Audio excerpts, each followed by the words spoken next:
The purpose of this video is to explain the fast Fourier transform in quite simple terms, and more specifically, how it is calculated.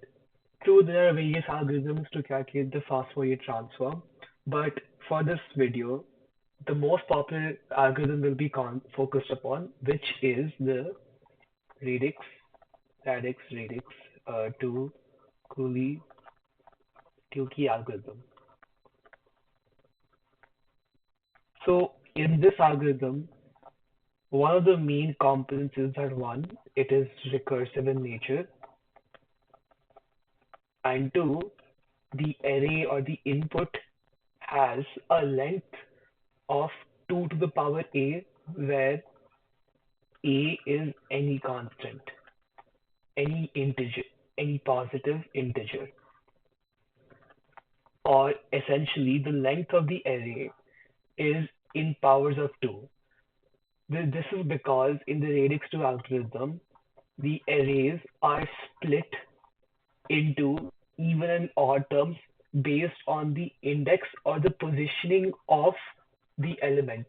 So as seen over here, this array is A, B, C, D, which has a length of 2 to the power 2. So this can be further split based on their even index elements and their odd index elements.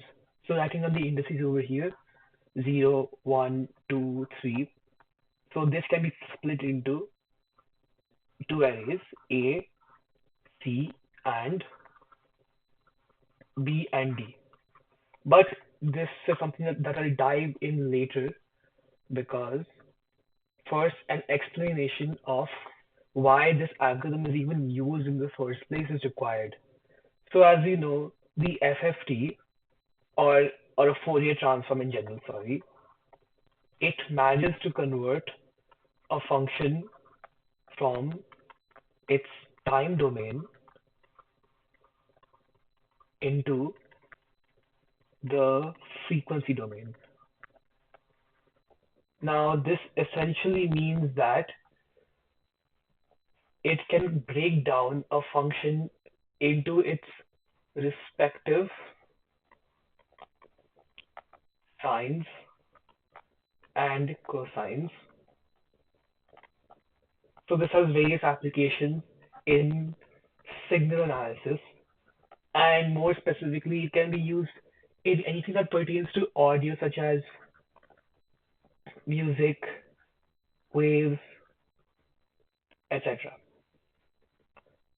But for this video again, what we will focus on are Fourier transform on the discrete level, or meaning that on discrete functions, and that is where the fast Fourier transform is anyways applied. So he can calculate a Fourier transform of discrete functions using two algorithms.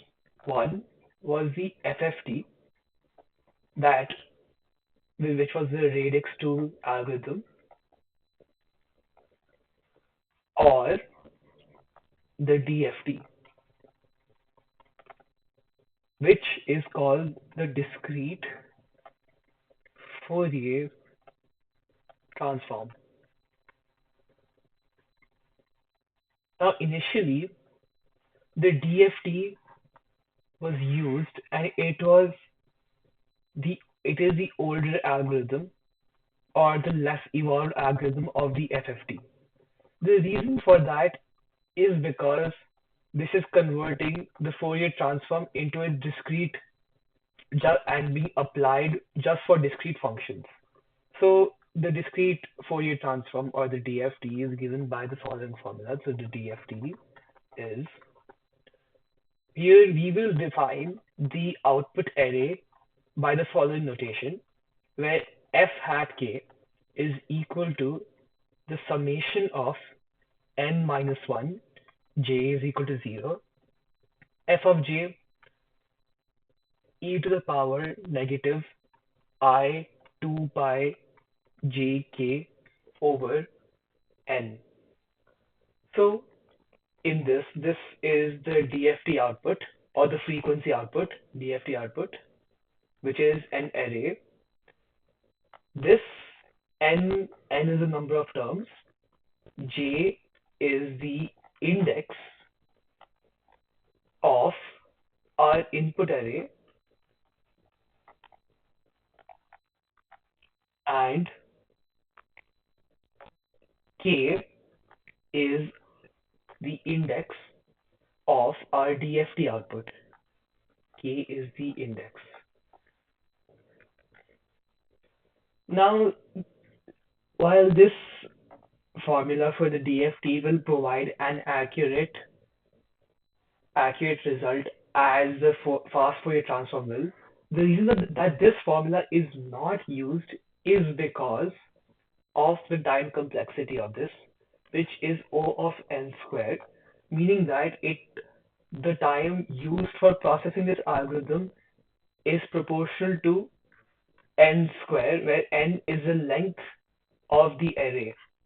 So here the thing is that the DFT does not have an effect on the length of an array at all, or the output array has the same length as the input array.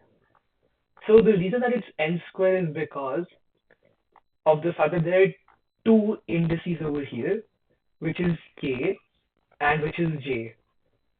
For each k it has to go through all the j indices, which will evaluate to n square operations. Therefore, the time complexity becomes O of n square. This can become quite inefficient for much larger arrays and much larger computations, which is what most real-world applications require. So instead of the DFT, now what we have is the FFT, or the fast Fourier transform. Now the idea behind this is quite ingenious because it breaks down, or it reduces the time complexity of the DFT from O of n squared to simply O of n log of n. And this will be explained why exactly it happens.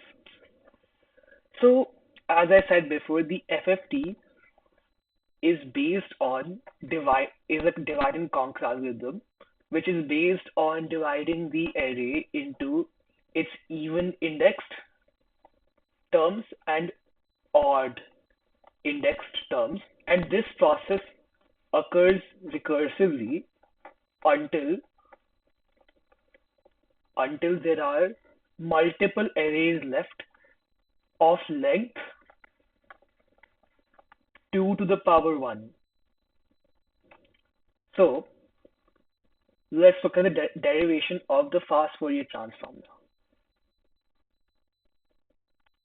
Okay, so we previously defined that the DFT is given by the following formula: n minus 1, j is equal to 0, f of j e to the power negative I 2 pi j k over n.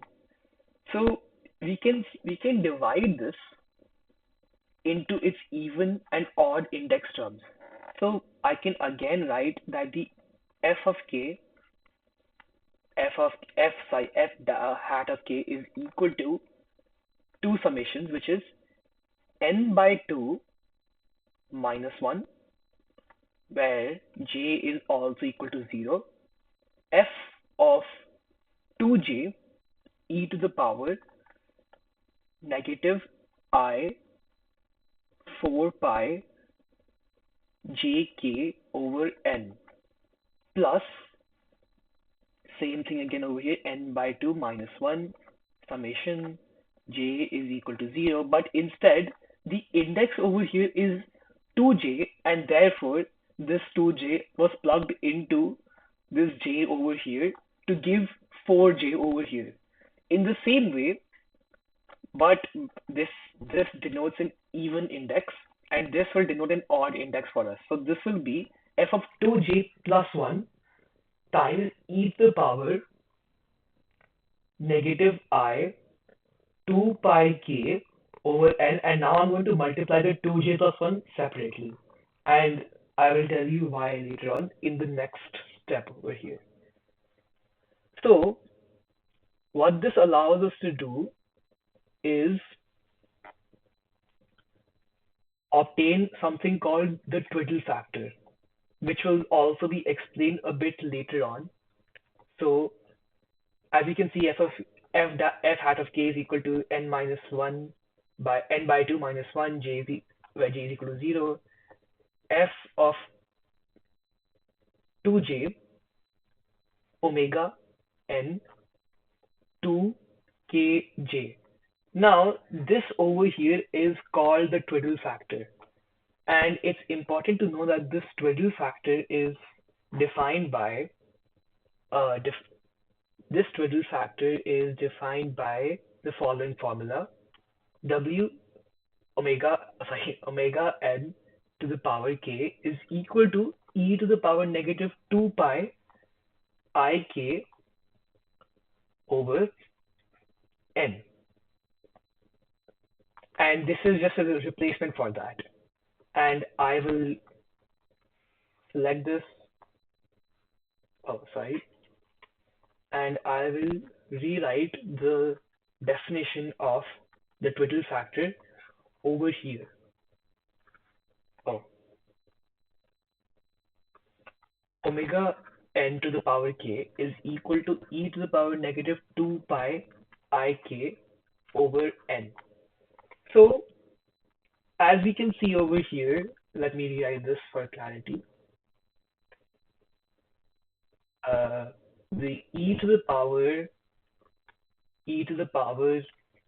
negative I 4 pi kj over n has been replaced by omega n has been replaced by omega n to the power 2 kj, which makes sense considering that if you substitute n in the formula and 2 kj, which will result in e to the power negative I 4 pi kj over n. So the same substitution can be performed over there.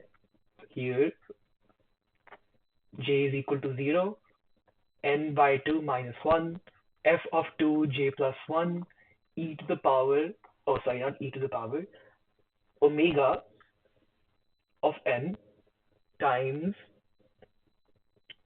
k times 2j plus 1. Correct. So now I can further split this. And here's how. Let's see how we can do that. F of k can now be also written as j is equal to 0, n by 2 minus 1, f of 2j times omega n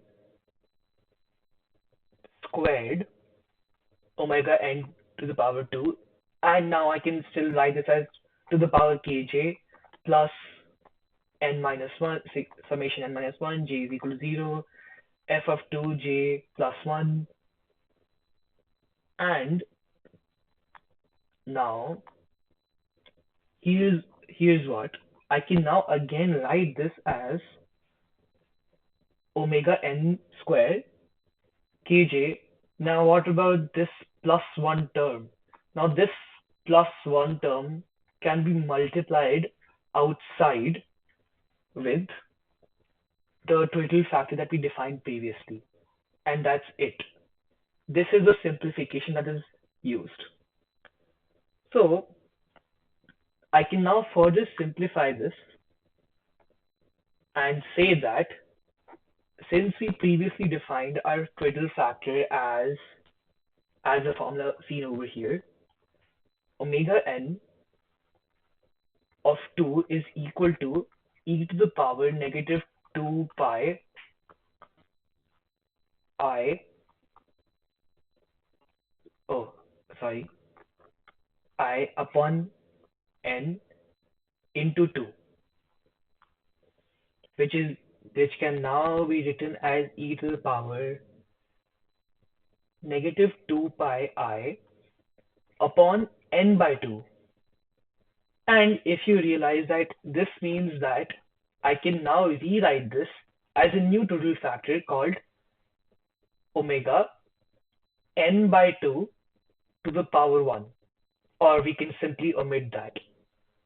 So here, as we can see, due to the result, due to the decomposition, due to this decomposition, we have found out that we can split our initial array into even and odd index terms as seen by f of 2j and f of 2j plus 1, where plugging in j as 0,